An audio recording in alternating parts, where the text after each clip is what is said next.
Welcome to Market Snapshot from the Incred Equities Desk. In this podcast, our expert from the Equities Research team helps you navigate the stock markets with a quick roundup on the previous day's closing, along with relevant insights.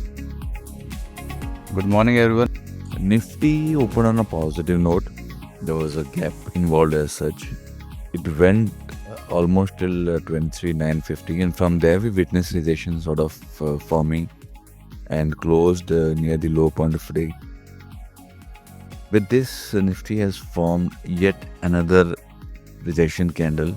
So earlier it was forming pin bar formations, sometimes doji formations.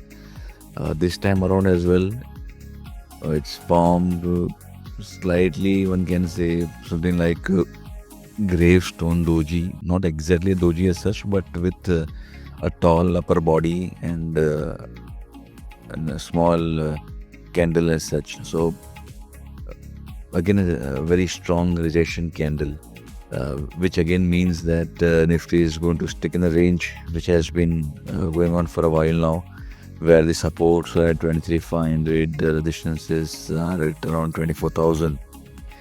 And till the time this range is not taken out, it's going to be more of a consolidation, a range mode, a sideways move, anything that can be said about this particular move. Same was the case with Bank Nifty, though it closed with a gain of 130-140 points. Nevertheless, this was also facing resistance at higher levels. US markets closed 1% lower. Dow Jones was slightly less than 1% down. Nasdaq was down 1.3%, and S&P was down slightly more than 1%. This is in line with what we have been talking about, that at higher levels it is forming resistances in means of a rising wedge pattern for S&P 500. Even for mid-cap space or small-cap space, Russell 2000, that has also witnessed a classical case of double topping out pattern formation. It has reversed exactly from the previous lifetime high that was seen months back, and it's now trading well below its previous swing high. So we may see some more pressure sort of coming in Russell 2000, which in turn can put pressure in US markets, and that can also spill over to Indian markets as well.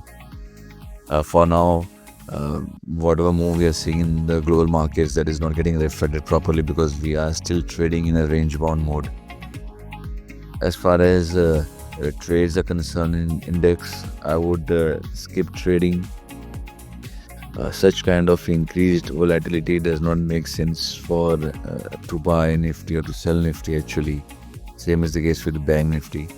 51,000 is the support area. One can use that as a trading stop loss, but a thumping signal getting built in both indices is something that is missing at this point in time. GIFT Nifty is pointing towards a 15 points cut as we speak, so in all likelihood will open a flattish note.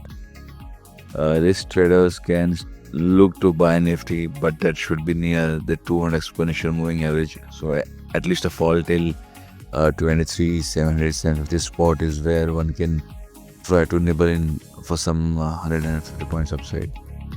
That's all from my side. Thank you. The securities and stocks quoted here are for illustration only and are not recommendatory.